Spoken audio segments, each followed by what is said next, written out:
My name is Madison Turner, and I'm 32 years old. 3 weeks ago, while my two sisters divided up $16 million worth of Cartier and Tiffany jewelry from our parents' estate, they tossed me a dusty locked trunk from the bedroom closet. Perfect for your minimalist lifestyle, they laughed, dripping in diamonds that should have been split 3 ways. But when I finally opened that worthless trunk, I found something that made their millions look like pocket change. Letters revealing I was never meant to be raised by the Turner family at all. The documents inside showed my real identity, proof of a $50 million payment, and evidence that the sisters who'd spent 30 years calling me the family disappointment had actually built their entire lives on money that was meant for me. What happened next at a charity gala with 500 witnesses would become the most watched revenge story in San Francisco history. Before we dive into how I went from serving wine to signing their termination papers, please take a moment to like and subscribe, but only if you genuinely enjoy stories where underdogs finally win. Also, let me know where you're watching from and what time it is there. I love seeing how far these stories travel. Now, let me take you back to September 15th, the day of my parents' funeral, when I still believed I was a Turner. September 15th, 2024. Hillside Memorial Chapel, San Francisco. The mahogany caskets gleamed under the chandeliers as 200 guests murmured their condolences. My parents, Robert and Linda Turner, had died in a car accident in Napa Valley. Together, as they'd lived, leaving behind 3 daughters and an estate worth $20 million. I stood in my simple black dress between my sisters, feeling invisible as always. Victoria, 38, our family's self-proclaimed success story and vice president of marketing at Stellar Properties, wore a $30,000 Cartier necklace she'd borrowed from Mom's collection before the body was even cold. Sophia, 36, head of partnership relations at the same company, kept checking her phone between fake tears, probably calculating property values. "Madison, dear," Aunt Patricia whispered, "you must be devastated. Your parents always worried about you the most." Before I could respond, Victoria's manicured hand landed on my shoulder. "She'll be fine. Madison's used to managing with less. Aren't you, little sister?" The will reading happened immediately after the service. Attorney Morrison's office smelled like old leather and disappointment. The division was swift and surgical. Victoria claimed the La Jolla vacation home and mother's entire jewelry collection, ruby sets, diamond necklaces, vintage Tiffany pieces. Sophia took the Atherton mansion and father's investment portfolio. When Morrison looked at me, Victoria interrupted. "Oh, Madison gets the trunk. You know that old locked thing in Mom and Dad's bedroom they never let anyone touch. Perfect for your minimalist lifestyle," she added, her laugh cutting through the silence. "Besides, you design buildings for a living. What would you do with real wealth?" Sophia smirked. "Take the trunk, Madison. It suits you, old and forgotten." I signed the papers without argument, as I always did. You'd think being an award-winning architect would earn some respect in my family. I'd graduated summa cum laude from Berkeley, worked at 3 prestigious firms, and at 32 had my own growing practice. But to Victoria and Sophia, I was the family failure who played with blueprints while they built empires. The truth was more painful. Every family dinner became a masterclass in diminishment. "Madison designed another low-income housing project," Victoria would announce to guests, voice dripping with false sympathy. "She has such a bleeding heart. We tried to get her into commercial real estate, but..." The shrug said everything. What she never mentioned was Marina Heights, the $400 million waterfront development I designed that won the International Design Excellence Award. The same project she claimed credit for bringing to market at Stellar Properties, earning her a promotion and a $2 million bonus. I had the original sketches, the emails, the contract with my name. But I'd stayed quiet, as always. "You design buildings, we sell empires. Know your place," Sophia had told me last Christmas when I tried to contribute to a conversation about sustainable architecture. The room had laughed. I'd smiled and refilled wine glasses, My phone had 47 messages from colleagues asking if I was okay, if I needed anything. Not one from my sisters since the funeral, except Victoria's group text. Madison, we're donating mom's clothes to charity. Unless you want some, they're probably your size now that you've gained weight. I stared at the trunk they'd dumped in my apartment lobby. Solid oak, brass corners tarnished with age, 3 separate locks. Mom had always been paranoid about it. Never touch that trunk, she'd say, her face going pale whenever anyone got close. Tonight, I was done following rules. September 17th, 11:47 p.m. I sat on my apartment floor with a locksmith's kit I'd borrowed from my contractor. The first lock clicked open easily. The second took 20 minutes. The third almost defeated me until I remembered Mom's nervous habit. She'd spin her wedding ring 3 times when anxious. 3 turns left, and it opened. Inside, the musty smell of old paper hit me first. Stacks of yellowed envelopes, legal documents in plastic sleeves, and a manila folder marked Confidential, 1992. My hands trembled as I reached for the top envelope, addressed to our daughter Madison in shaking handwriting I didn't recognize. The first line stopped my heart. You were never meant to be raised by them. Your real family is the Blackwood dynasty and you are our only heir. I dropped the letter. Blackwood? As in Blackwood Holdings, the $8.2 billion empire that owned half of California's commercial real estate. The next document was my original birth certificate. Not Madison Turner, but Madison Eleanor Blackwood, born March 15, 1992, at Cedars-Sinai. Mother, Eleanor Blackwood. Father, James Blackwood. Both deceased in a plane crash when I was 3 months old. A notarized adoption contract from July 1992 made everything clear.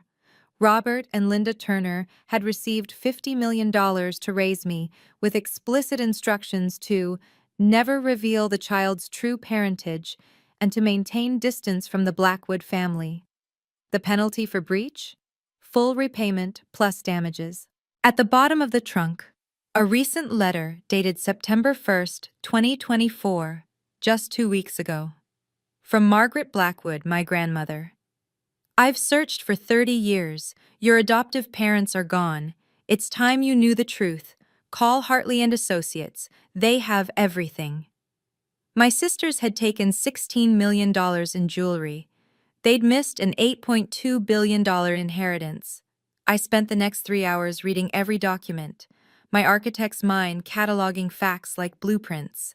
Eleanor Blackwood, my biological mother, had been the sole heir to Blackwood Holdings when she died in that plane crash with my father.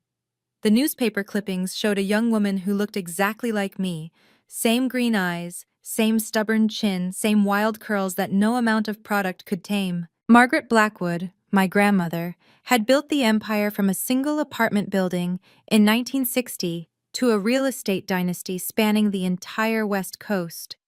The portfolio was staggering: 200 office towers, 50 shopping centers, 15 luxury hotels.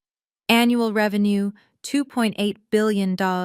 Net worth, $8.2 billion.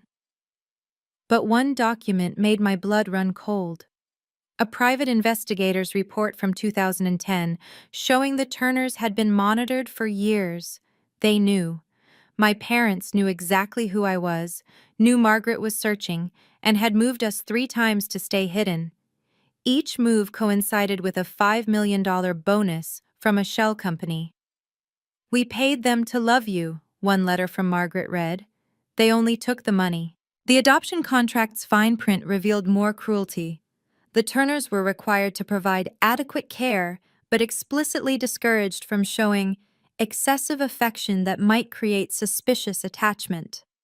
They were literally paid to keep me at arm's length, to make me feel less than, to ensure I'd never question why I felt like an outsider in my own family.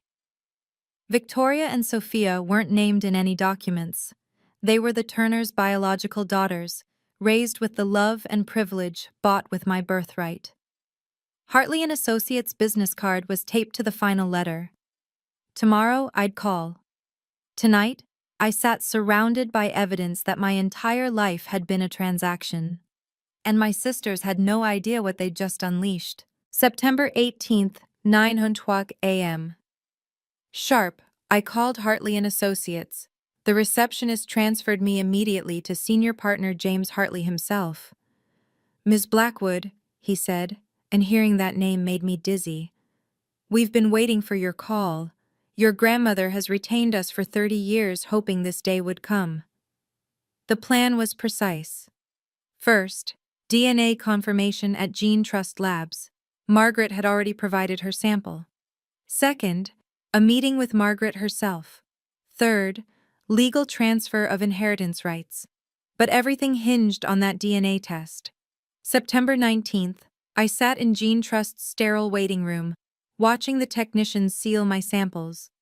"Rush priority," she noted. "Results in 48 hours. Those 2 days crawled by.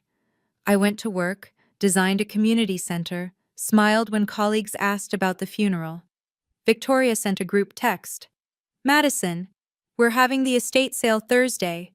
Don't bother coming. Nothing in your price range anyway." September 21st, 6:43 p.m. The email arrived. 99.97% match. I was Margaret Blackwood's biological granddaughter. September 22nd, Margaret flew in from New York. I met her at the St. Regis penthouse. She was 78, sharp as crystal, with my same green eyes. When she saw me, she started crying, the kind of tears that come from 30 years of searching. "My darling girl," she whispered, pulling me into the first genuine hug I'd had in decades. "I've waited so long to bring you home." Over tea, she revealed the final piece. Blackwood Holdings owned 67% of Stellar Properties. My sisters' entire careers, their pride and identity, existed at the pleasure of a company I was about to inherit. "The October 5th charity gala," Margaret said, studying my face. "Your sisters are organizing it. 500 guests, including every major developer in California. Shall we make it memorable?" September 28th, Victoria called. First contact since the funeral, and only because she needed something. "Madison, perfect timing. The Stellar Properties Charity Gala is next Saturday the 5th. We need extra hands for service. You'll help with coat check and wine service, won't you? It's at the Ritz-Carlton, black tie, but you'll be in uniform, so don't worry about buying anything fancy." I could hear Sophia laughing in the background. "Tell her she's serving the VIP section, all our important clients." "Oh, and Madison?" Victoria's voice turned syrupy. "We're suggesting a $50,000 donation from all family members. I know that's challenging for you, but maybe you could manage $500. We'll still list you as a Turner family contributor." I looked at the legal documents spread across my table. The transfer papers Margaret's lawyers had prepared, the DNA results, the truth about everything. "I'll be there," I said quietly. "Wonderful. Report to the service entrance at 6 p.m. sharp. Don't be late. It reflects on the family." After she hung up, Margaret called. "My dear, I've had my assistant reserve a suite at the Ritz. The board of Stellar Properties has been summoned for an emergency meeting October 6th.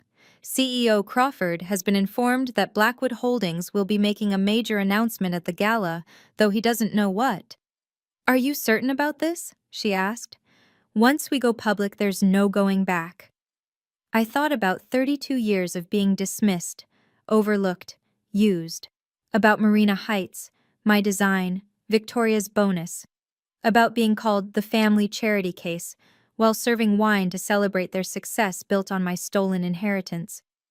"Let them have their stage," I said, surprising myself with my steady voice. "It will be their last performance." Margaret chuckled. "Eleanor would be so proud. You have her spine." October 1st through 4th became a masterclass in preparation. Margaret's legal team worked 18-hour days finalizing the transfer documents. Every I dotted, every T crossed. The stakes were too high for even the smallest error. Meanwhile, my sisters escalated their demands via email. Victoria. "Madison, I've assigned you to tables 110, all VIPs. Wear the uniform, link attached, Hair in a bun, minimal makeup. Professional invisibility, you understand. Sophia piled on. Also, we need you to arrive at 5 p.m. instead to help with setup. The donation deadline is Thursday, 50K or whatever you can scrape together. Don't embarrass us. October 3rd, CEO James Crawford received a cryptic message from Blackwood Holdings. Prepare for a significant announcement regarding corporate restructuring. Ms. Margaret Blackwood will attend personally. Ensure appropriate recognition. Crawford, who'd built his career on reading power dynamics, immediately called Victoria. Why didn't you tell me Blackwood herself was coming? Do you have any idea what this means? She's probably just making an appearance, Victoria dismissed. Old money likes their charity galas. We'll give her the prime table, toast her generosity. I'll handle it personally. That same day, I signed the final transfer papers. As of October 5th, 5 p.m., I would legally become chairman of Blackwood Holdings, with full control over the $8.2 billion empire, including stellar properties. Margaret's lawyer, Harrison, handed me a sealed envelope. Your grandmother wanted you to open this at the gala, just before the announcement. What is it? The original contract your biological parents signed with Stellar Properties in 1991, giving Blackwood Holdings majority control. Your mother insisted on one clause, that her heir could revoke any executive position without board approval. Victoria sent one final text. Don't forget, you're serving, not socializing. Know your place. I smiled. Tomorrow everyone would know exactly where I belonged. October 3rd, Victoria's LinkedIn post went viral in our industry circles. Success runs in the Turner blood, a legacy of excellence. She'd posted a photo spread of the $16 million jewelry collection, each piece dramatically lit like a Sotheby's catalog. When parents leave you more than money, they leave you a legacy of ambition. Proud to carry the Turner tradition forward at Stellar Properties, where my sister Sophia and I continue to break records. The comments poured in, 500, then 1,000, then 5,000. She'd tagged me. At Madison Turner, our minimalist sister, reminds us that not everyone needs material success to be content. By evening, the post had 500,000 views. My phone buzzed with messages from colleagues. I can't believe she posted that. The disrespect. You designed Marina Heights, not her. October 4th, Sophia hosted her pre-gala champagne party at the Atherton Mansion. My parents' former home, now hers. The Instagram stories showed tech executives, venture capitalists, and real estate moguls toasting in the garden where I'd played as a child. She'd converted my old bedroom into a wine cellar. For tomorrow's gala, she announced on her story, the Turner sisters are donating $100,000 to children's literacy. The camera panned to Victoria, dripping in mother's diamonds. Well, two of us are, Victoria laughed. Madison's contributing her architectural expertise. My contractor friend Jake texted, "Just saw the posts. You okay?" "Better than okay," I replied. "Just finalizing some blueprints." "For what?" "A complete demolition." That afternoon, Crawford sent an urgent email to all executives. Blackwood Holdings has requested a special presentation slot at tomorrow's gala. All senior staff must attend. This is not optional. Victoria forwarded it to me with one line. See? Even billionaires come to see our success. Try not to spill wine on Margaret Blackwood. October 4th, 4 p.m. I sat in the conference room at Hartley & Associates, signing the last documents. The weight of the pen felt heavier than any blueprint I'd ever drawn. As of tomorrow at 5 p.m., Harrison confirmed, you'll have full control. Every subsidiary, every property, every contract under Blackwood Holdings answers to you. The Gene Trust DNA report lay beside the contracts, its scientific certainty a sharp contrast to 32 years of lies. Margaret had insisted on 3 independent labs confirming the results. All 3 came back above 99.9% certainty. The board meeting is set for October 6th, 9 a.m., Harrison continued. But after tomorrow's gala, I doubt your sisters will show up for work. Margaret entered, carrying a Chanel suit in a garment bag. For tomorrow. It was your mother's. She wore it to her first board meeting. I had it tailored to your measurements. How did you know my size? Oh, she smiled. I've been watching over you for years, my dear. Every graduation, every award ceremony, every project launch. I was there, in the back, proud of what you accomplished despite them. The final document was devastating in its simplicity. A power of attorney, giving me immediate termination rights over any Stellar Properties employee. No board approval needed, no severance required for termination with cause, and the contract defined cause broadly enough to include conduct detrimental to company reputation. Your sisters have been very public about their positions, Margaret noted, scrolling through Victoria's LinkedIn. Vice President of Marketing, Head of Partnership Relations. Such impressive titles for such unimpressive people. My phone buzzed. Victoria again. Madison, don't forget, 5 p.m. tomorrow, service entrance. The uniform is size medium. If it's too tight, maybe skip dinner tonight? 12 hours, Margaret said softly. And you never have to accept their cruelty again.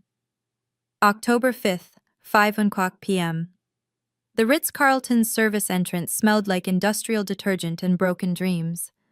I checked in with catering, accepted my polyester uniform, and tied my hair back exactly as instructed.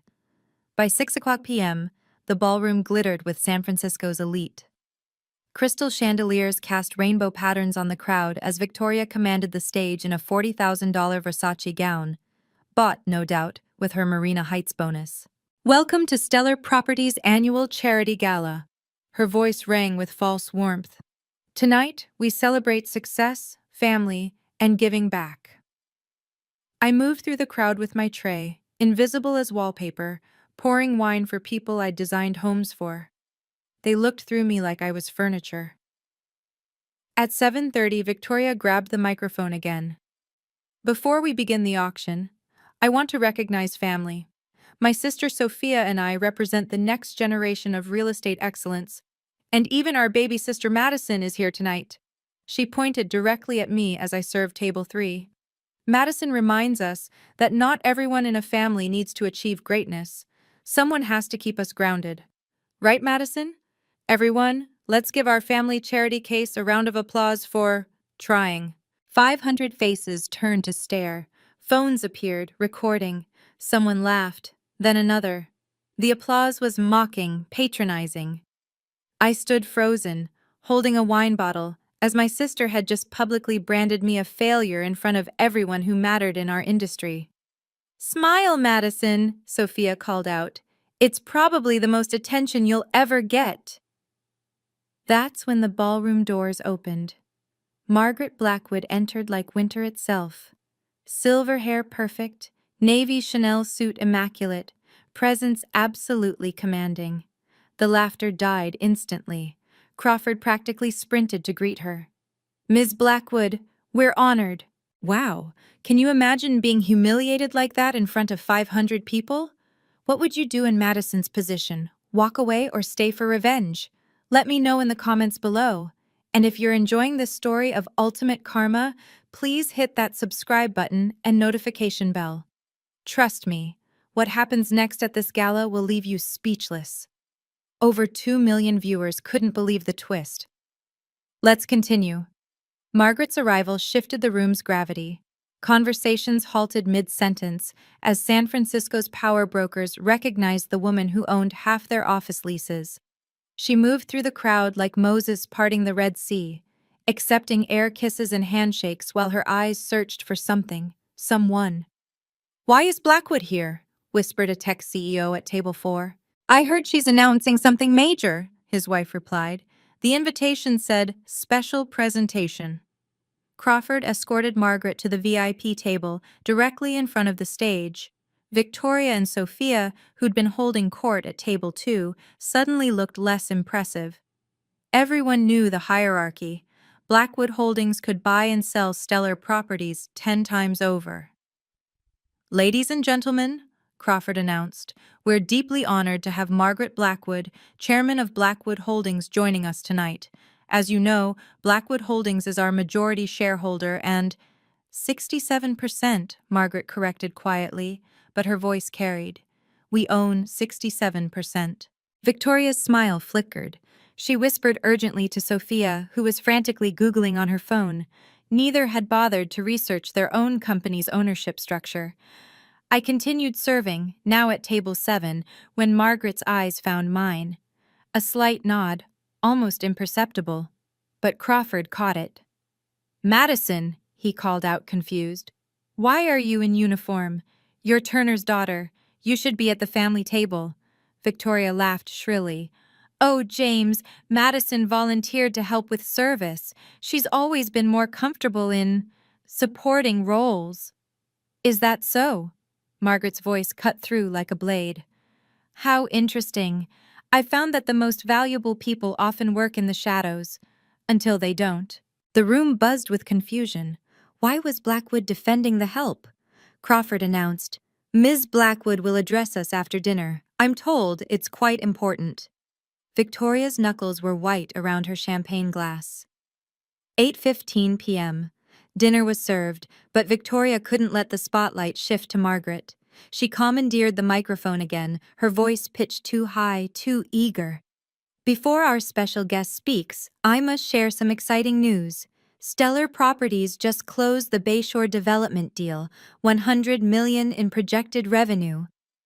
Sophia joined her on stage, equally desperate to reclaim attention.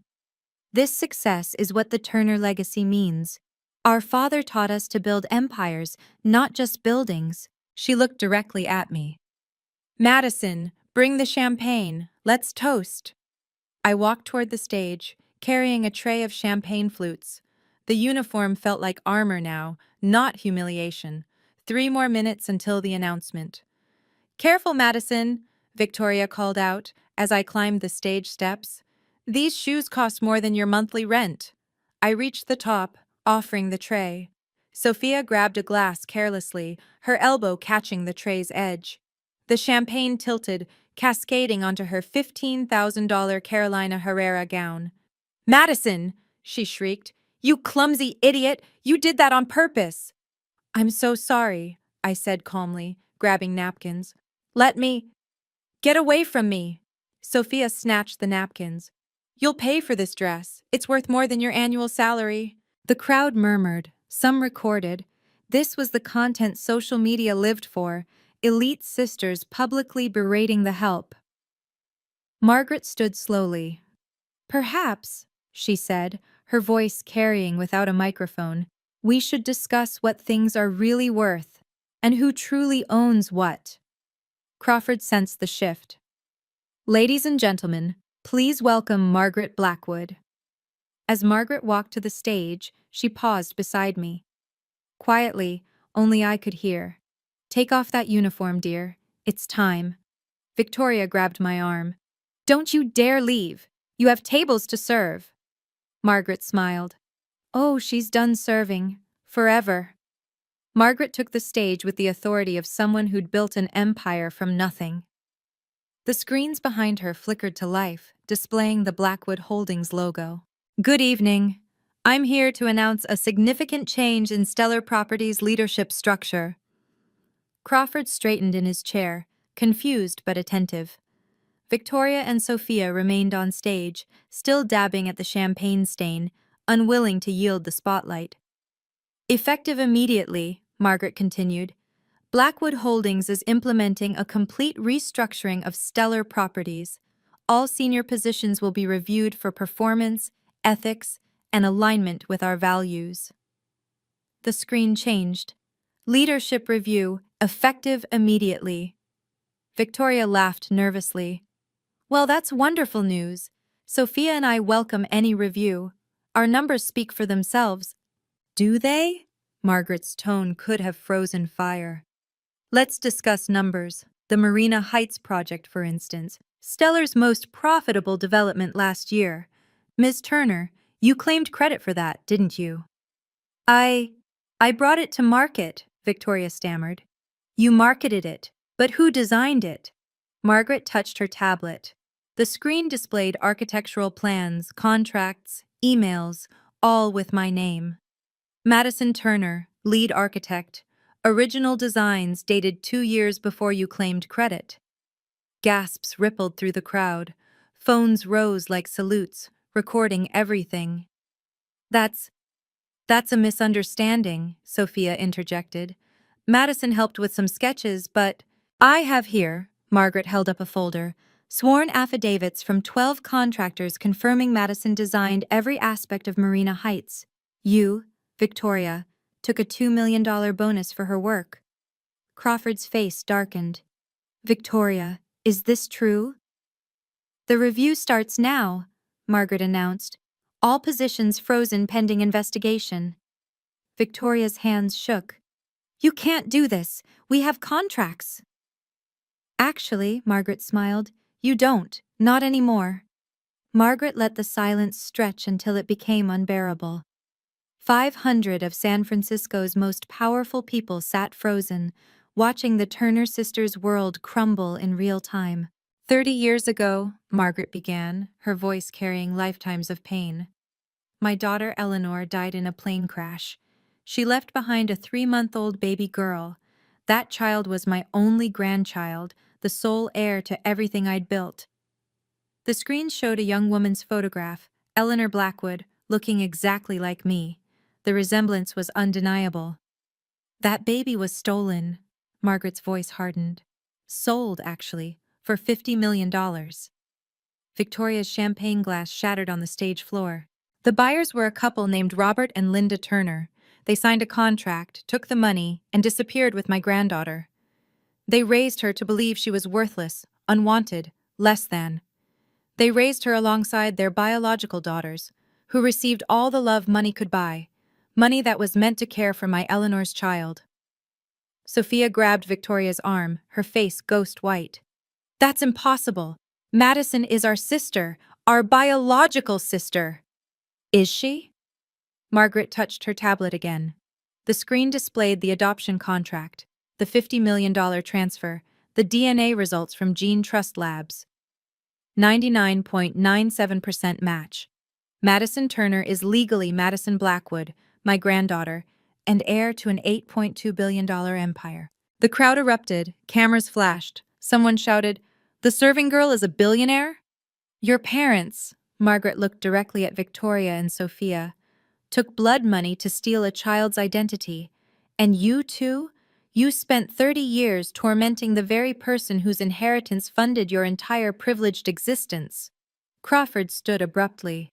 Ms. Blackwood, are you saying— I'm saying, Margaret interrupted, that the Turner sisters are thieves who built their careers on a stolen fortune, and now it's time for justice. The ballroom felt like a courtroom as Margaret delivered her closing argument.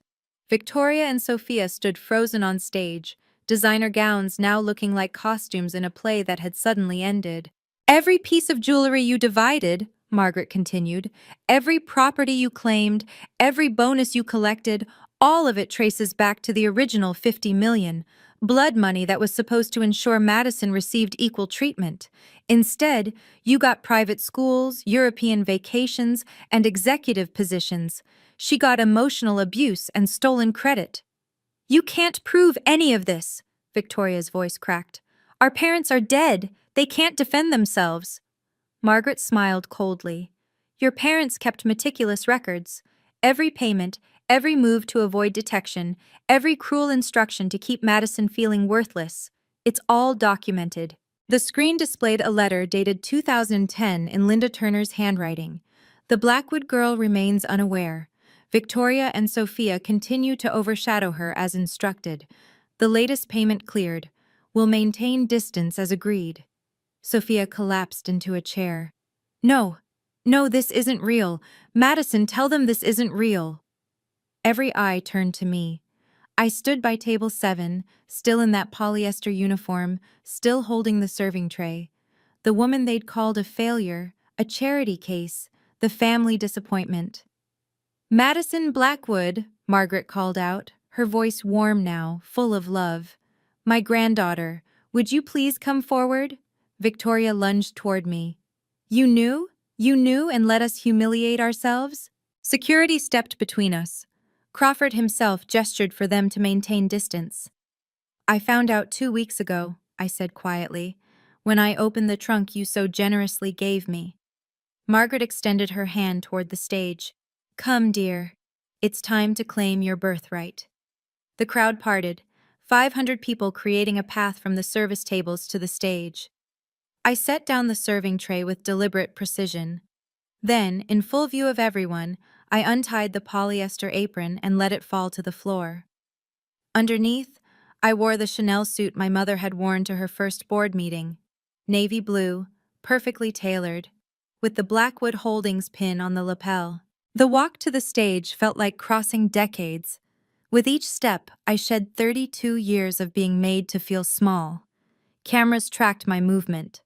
The crowd stood as I passed, recognition dawning on faces that had looked through me just minutes ago.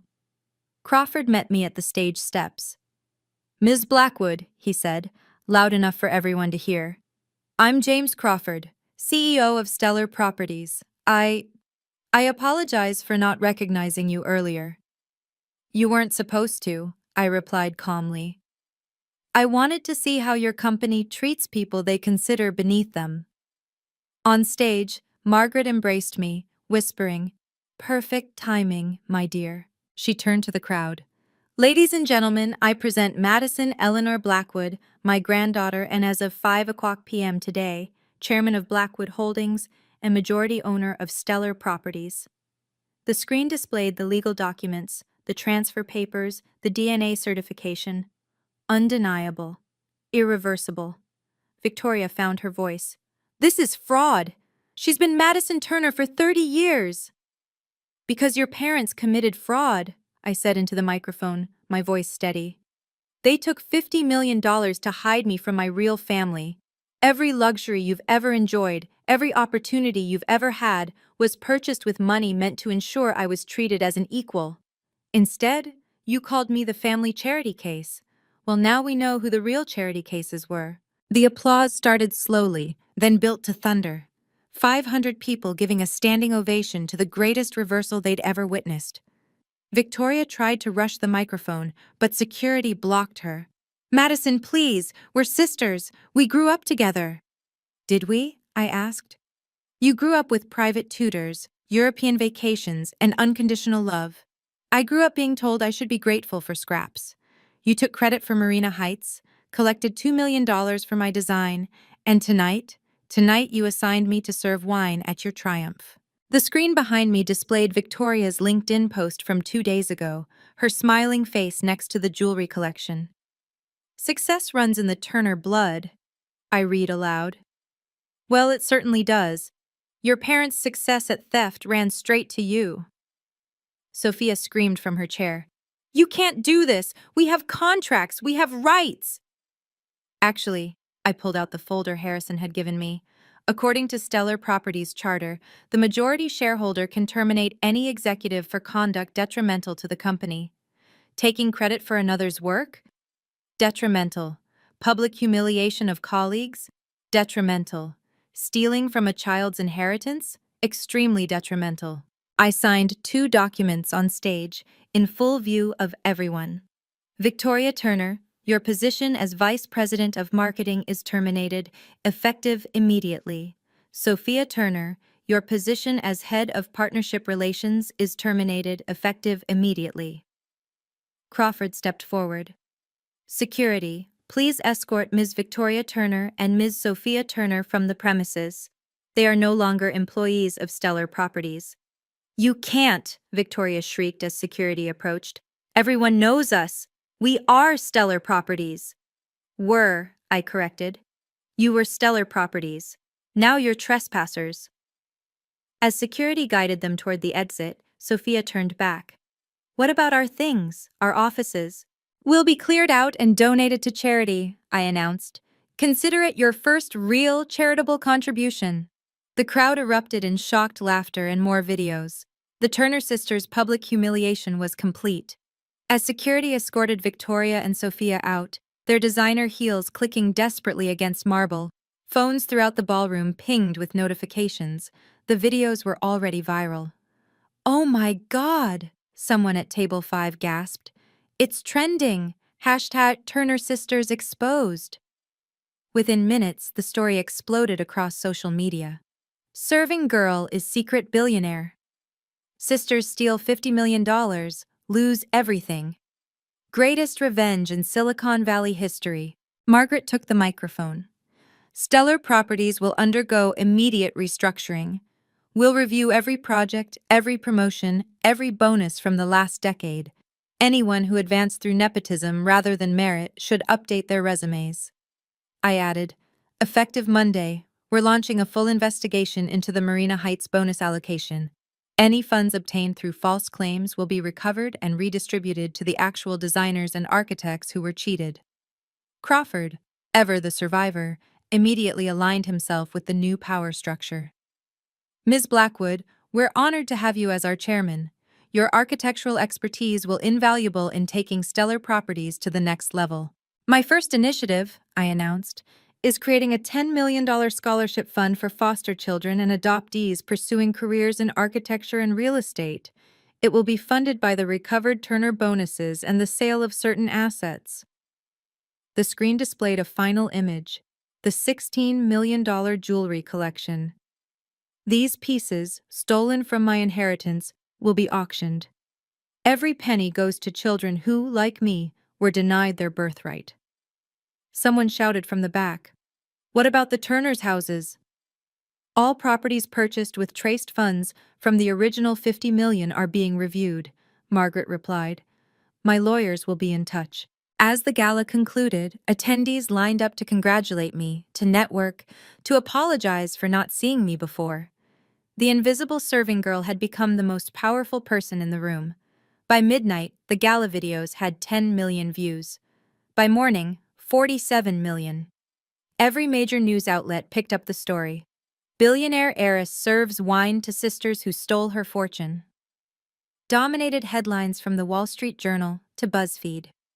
Victoria's LinkedIn post became the most commented business post in the platform's history. The original "Success Runs in the Turner Blood" now had 50,000 comments, mostly variations of "It sure does," "Success at theft," and "From jewelry to jobless in one night." Someone had created a TikTok edit, "Victoria calling me the family charity case," followed immediately by Crawford announcing me as chairman. It had 20 million views in 6 hours. The audio became a trend, people using it to reveal their own success stories after being underestimated. TMZ obtained security footage of Victoria and Sophia being escorted out. Mascara streaming, designer gowns ruined. The headline, "Riches to Rags in Real Time." More seriously, Bloomberg reported, Stellar Properties stock surged 12% on news of Blackwood Holdings' direct involvement.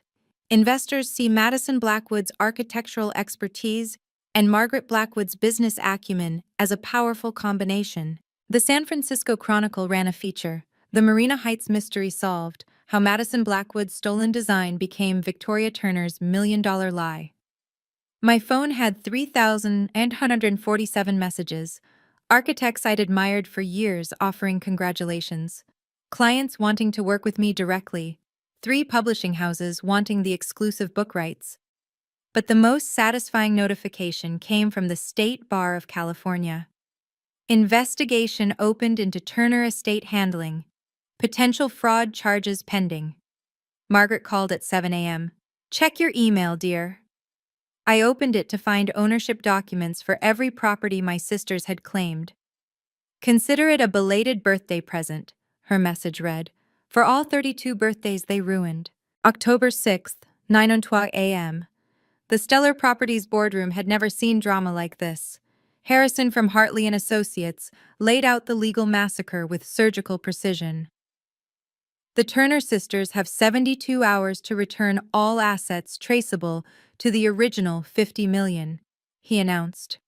"This includes the $16 million jewelry collection, the Atherton mansion, the La Jolla property, and all investment accounts opened with those funds."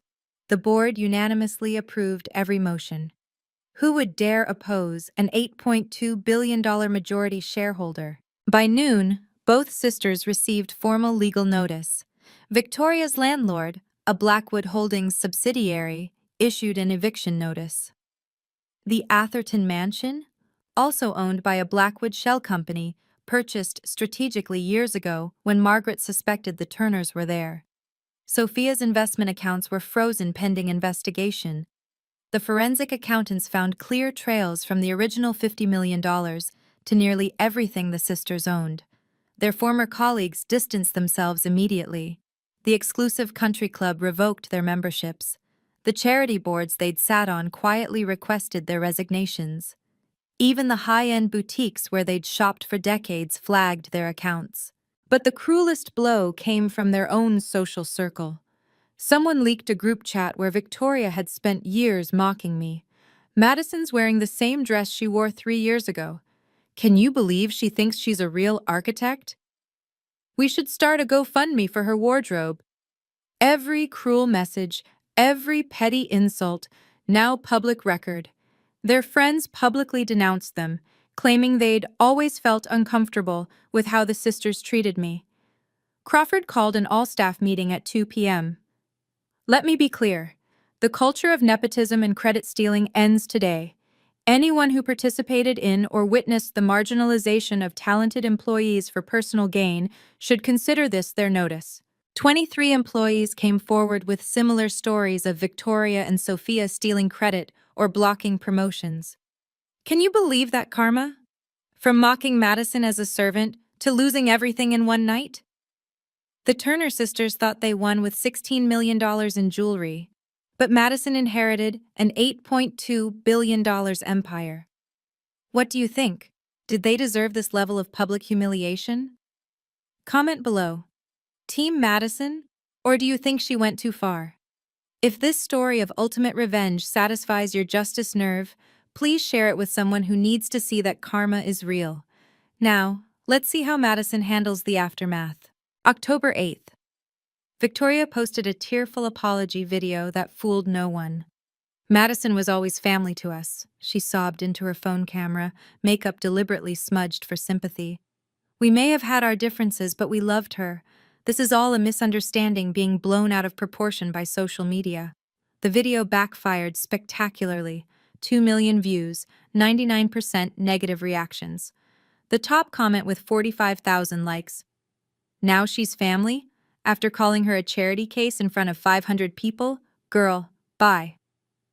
Sophia tried a different approach, emailing me directly. Madison, please. We raised you. We were sisters. Don't you remember Christmas mornings, family vacations, Dad teaching you to ride a bike? I forwarded the email to Harrison with one note. Please add this to the evidence file. Because I did remember. I remembered being excluded from the family photos at Christmas. I remembered staying home while they vacationed in Europe because someone needs to watch the house. I remembered Robert Turner teaching Victoria to ride a bike while I watched from the window. They tried reaching Margaret through various channels, her office, her charity foundation, even showing up at her hotel. Security turned them away each time. Mrs. Blackwood, please! Victoria had screamed in the Four Seasons lobby. We were just children, we didn't know! The hotel security footage leaked within hours. Another viral moment, the Turner sisters being escorted out of yet another luxury establishment. Their former colleagues at Stellar Properties revealed more dirt. Apparently, Victoria had a spreadsheet ranking employees by usefulness and threat level. I'd been listed under useful but must keep down, too talented. Sophia's assistant leaked emails where she'd actively sabotaged partnerships I'd brought to the company, then claimed credit when they succeeded anyway. Every hour brought new revelations, new evidence of their systematic cruelty. October 7th, my first official board meeting as chairman. I walked into the boardroom where Victoria and Sophia had once held court, their photos still on the achievement wall. Take those down, I instructed. Replace them with photos of the actual designers who created our most successful projects. The meeting was transformative. First order of business, Marina Heights. The $2 million bonus Victoria received will be recovered and distributed among the 7 architects and 12 engineers who actually designed it. Second, we're reviewing all promotions from the last 5 years. Anyone promoted based on relationships rather than merit will be reassessed. Third, the 23 employees who came forward about credit theft will receive formal apologies and compensation. The 3 employees Victoria wrongfully terminated will be offered their positions back with full back pay. Crawford presented the list. That's $3.7 million in restitution. A bargain, I replied, compared to the lawsuits we would have faced. But my most satisfying decision was personal. The Foster Youth Architecture Scholarship will be funded annually with $10 million. Recipients will intern here mentored by our best architects, not our best networkers. The press release went out at noon. Stellar Properties announces ethics overhaul under new chairman Madison Blackwood. By afternoon, 3 major clients who'd left Stellar Properties returned, citing renewed confidence in leadership. The stock price climbed another 8%. I kept one promise to myself. Marina Heights would be resubmitted for awards under my name. The architectural community had already begun reaching out, offering support and validation. Your mother would be proud, Margaret said, visiting my new office, the corner suite that had been Victoria's. Not because you won, but because you're using your power to lift others. Through the floor-to-ceiling windows, I could see the city I'd helped build, one design at a time, finally credited to the right architect. October 10th, 2:00 p.m. Against my lawyer's advice, I agreed to meet Victoria and Sophia one final time. Blackwood Holdings conference room, bulletproof glass, 3 lawyers present, everything recorded. They looked different. Designer clothes replaced with department store basics, professional makeup abandoned for tear-stained faces. The transformation from socialites to pariahs had taken only 5 days. 15 minutes, I stated. Starting now. Victoria spoke first, her voice broken. Madison, we're sorry. We're so sorry. We didn't know about the adoption, the money. But you knew you were cruel, I interrupted. You knew Marina Heights was my design. You knew every insult, every exclusion, every stolen opportunity. You didn't need to know about Blackwood to treat me like family. Sophia tried manipulation. Dad loved you most. That's why he gave you the trunk. He wanted you to have the truth. No, I said flatly. He gave me the trunk because it was worthless to him. The truth was an accident. If you'd known what it contained, you would have burned it. Please, Victoria begged. We have nothing. The accounts are frozen. We're being evicted. No one will hire us. I'm not pressing criminal charges, I said. That's more mercy than you ever showed me. Harrison slid documents across the table. Sign these. You return everything traceable to the original $50 million. You keep anything earned through legitimate work, approximately $200,000 each. You cease all contact with Miss Blackwood and Mrs. Margaret Blackwood. Violation results in immediate criminal prosecution. That's it? Sophia gasped. $200,000 from a fortune built on $50 million?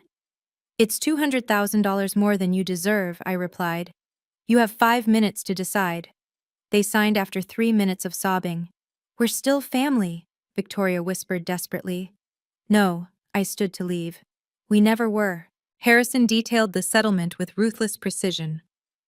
Page 3, Section 4. You acknowledge that all assets derived from the original $50 million belong to Blackwood Holdings. This includes the jewelry, properties, and investment accounts already identified. Page 7. You forfeit any claim to the Turner estate beyond personal mementos of no monetary value, photos, letters, personal effects, those you may keep. Victoria's hand shook as she initialed each page. What about our reputations, our careers? Those you destroyed yourselves, I said. The settlement doesn't include reputation management. Page 12, Harrison continued. The restraining order. No contact with Miss Madison Blackwood or Mrs. Margaret Blackwood. No attempts through third parties. No social media mentions. Violation results in immediate prosecution for fraud, with evidence already filed with the district attorney. Sophia looked up with red eyes. Can we at least explain our side publicly? Page 15 addresses that. You may state you were unaware of the adoption fraud. You may not discuss Ms. Blackwood, Blackwood Holdings, or Stellar Properties. You may not profit from this story through books, interviews, or media deals. You're taking everything, Victoria whispered. I'm taking back what was mine, I corrected. You're keeping what was yours, the $200,000 you actually earned through real work, not stolen credit or nepotism. Margaret, who'd been silent, finally spoke. My investigators found 17 instances where you two actively sabotaged Madison's career. 17. We could pursue damages for lost income, defamation, intentional infliction of emotional distress. This settlement is a gift. Sign, or we proceed with criminal charges, Harrison said. The evidence is overwhelming. The DA is particularly interested in the Marina Heights fraud. They signed every page, every initial, every acknowledgement of what they'd done. Executed October 10, 2024, 4:47 p.m., Harrison noted for the record. The settlement is complete. As Harrison gathered the signed documents, Victoria made one last desperate play. You're destroying our parents' memory, Madison. They're rolling in their graves watching you tear apart their legacy. Their legacy? I laughed, but there was no humor in it. Their legacy was built on kidnapping and fraud. Sophia joined in. They loved you. They gave you everything. Stop. I pulled out a folder I'd kept for this moment. I found more letters in the trunk. Letters between your parents from 2010. I read aloud. Linda, the Blackwood girl is getting too talented. Her professor wants to recommend her for the Rhodes Scholarship. We need to intervene. Remember, mediocrity was part of the agreement. Victoria went white. That's not real. Robert's response, I continued. Agreed. I'll call in a favor to have the recommendation pulled. We can't have her gaining that kind of visibility. The Blackwoods might notice. Tell Victoria to apply instead. The room went silent. Even the lawyers looked stunned. You got my Rhodes Scholarship? I asked Victoria. The one I never understood why I didn't receive? She couldn't meet my eyes. There's more, I said. Emails from 2015 discussing whether to sabotage my firm's bid for the Marina Heights project. They decided to let me design it, but ensure you got credit. Quote, let her do the work. Victoria needs the career boost more than Madison needs recognition. We didn't know, Sophia whispered. But you participated, I shot back. You took the credit, the bonuses, the promotions. You stood on my shoulders while pushing me down. Margaret spoke softly. Your parents knew exactly who Madison was. They chose money over truth. You chose cruelty over kindness. 3 generations of choices, all wrong. The settlement stands, Harrison announced. Leave now, or we add these letters to the criminal file. Victoria and Sophia sat in defeated silence as Harrison placed the final settlement documents before them. The conference room's overhead lights caught the tears streaming down their faces, but I felt no sympathy.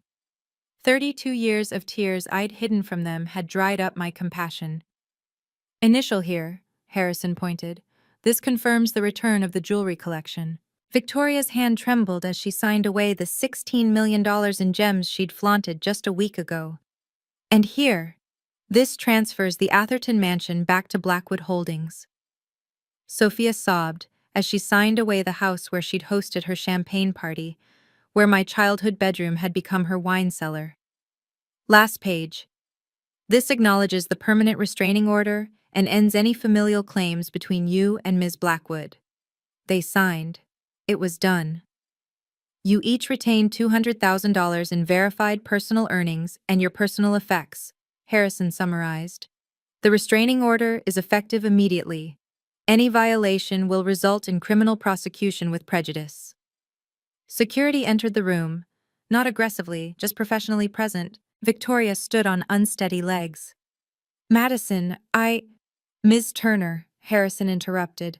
The restraining order is now in effect. Please leave.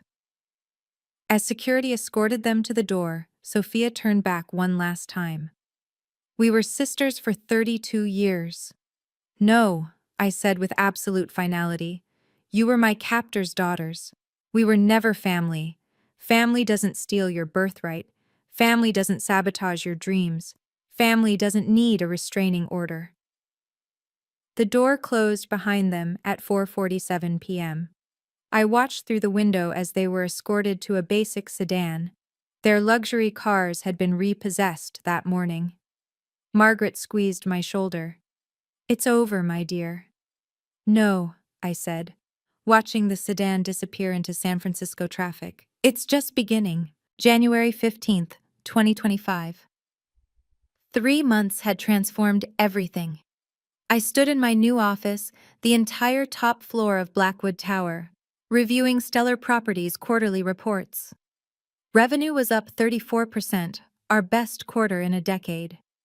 The turnaround was systematic. We'd restored credit to 47 architects and designers whose work had been claimed by others. The Foster Youth Scholarship had received 3,000 applications for its first 20 spots. Marina Heights, finally under my name, had won the International Architecture Award I'd dreamed of for years. But the sweetest victory was personal. Every Thursday, Margaret and I had dinner at her penthouse. Last week, she'd pulled out photo albums I'd never seen. My mother Eleanor at my age standing before buildings she'd designed. You have her talent, Margaret said, but you have something she didn't. Resilience. You survived what would have broken most people. The business victories came daily. 5 major developments wanted me to lead their design teams. Forbes had featured me in their 30 Under 40 issue with the headline, From Serving Wine to Serving Justice, Madison Blackwood's $8.2 billion comeback. Crawford had become my most loyal supporter, perhaps out of survival instinct, but effectively nonetheless. Your vision for ethical development is revolutionary, he'd said in our Bloomberg interview. Profitable and principled aren't mutually exclusive. We'd hired back every employee Victoria and Sophia had wrongfully terminated, with full back pay and promotions. The company culture had transformed from fear-based to merit-based. My assistant knocked. Ms. Blackwood, the Architecture Digest team is here for your cover shoot. I smiled. The same magazine that had featured Victoria's home tour last year, in my childhood home, now wanted to feature the real architect in the family. Send them in, I said, straightening the photo on my desk. Eleanor Blackwood and baby Madison, finally reunited through time. The industry newsletters told the Turner sisters' story in brutal brevity. Victoria Turner, former VP of Marketing at Stellar Properties, now worked as a junior marketing coordinator at a small real estate firm in Sacramento. Her LinkedIn, once boasting 50,000 followers, had been deleted after the 100,000th comment calling her a thief. Sophia had moved to Portland, working retail at a department store. Someone had photographed her folding clothes in the designer section she once shopped in, the irony too perfect for social media to resist. The photo went viral with the caption, "From stealing millions to steaming merchandise." They'd applied to dozens of companies in their field. Every single one had quietly rejected them. Who would hire executives famous for stealing credit and defrauding a billionaire heiress? Their social circle had evaporated completely. The country club published their membership termination in the monthly newsletter. The charity boards issued press releases distancing themselves. Even their college alumni associations removed them from donor lists and event invitations. But karma's finest moment came when they'd both applied to different Blackwood Holdings subsidiaries, apparently not realizing our company owned them. The applications were auto-rejected by HR's screening system, flagged for the restraining order. Meanwhile, my Marina Heights project had become a Harvard Business School case study, Ethical Architecture, How Madison Blackwood Transformed Stellar Properties. The design had won 4 international awards, each one properly crediting me as lead architect.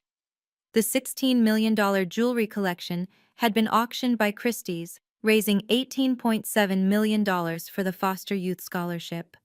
The catalog's introduction told the full story, ensuring the Turner name would forever be associated with fraud. Last week, a documentary producer had called. Netflix wanted to tell the story. I declined. My story wasn't about revenge anymore. It was about rebuilding. I stood in the Blackwood Holdings lobby, studying the trunk now displayed in a climate-controlled case. A small placard read, "The Truth Sets Free, on loan from Madison Blackwood." Visitors often stopped, curious about this plain oak box among marble and crystal. They didn't know it had held 32 years of lies, $50 million worth of deception, and ultimately, my freedom.